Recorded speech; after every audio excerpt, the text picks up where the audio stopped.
All right, got this nice clear lake here. Coming along the shoreline. Look for bubbles. I mean, you go up and down the shoreline, there isn't very many bubbles. Then you get to here, there's bubbles. You can see there's chewings under the ice here. And right up to the shoreline here, you can see there's shoreline right here. There's sand. There it is, the run right there. And there's more sand right there. And there's actually a hole right here where you can see there's a feed pad up in that hole right there.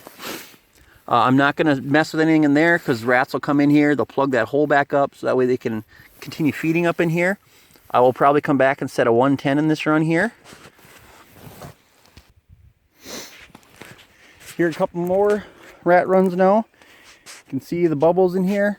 It would appear that the entrance hole would be right under here. You can see that milky colored bottom. See the rats have been working and digging in here.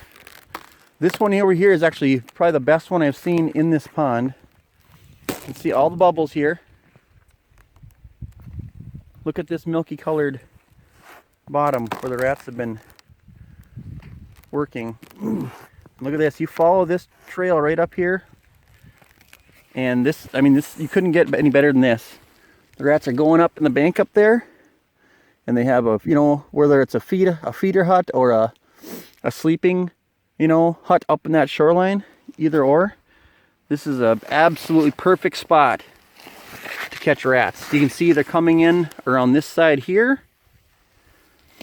And they're also working their way in right through here.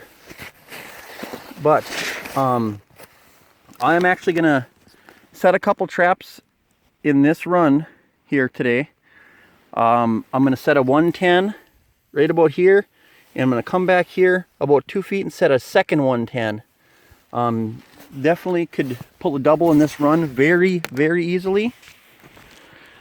Just going to bring it out here so you guys can see exactly what that run looks like again. Man, that is a prime set location. Here's another location.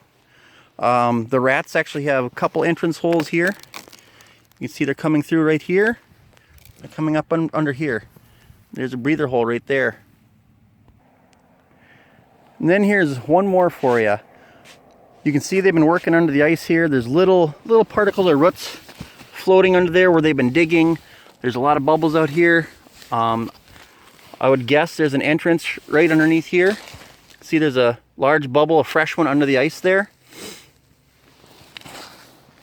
The water is really down here in Minnesota this year.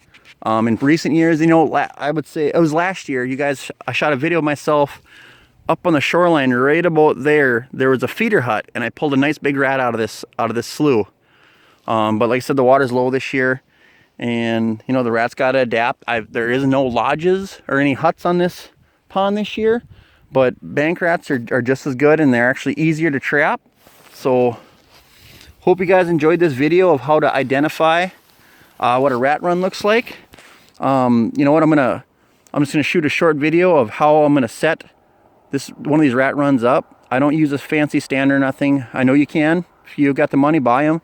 I just don't use them, so let's get to that. All right, here's that one run I was telling you about, okay?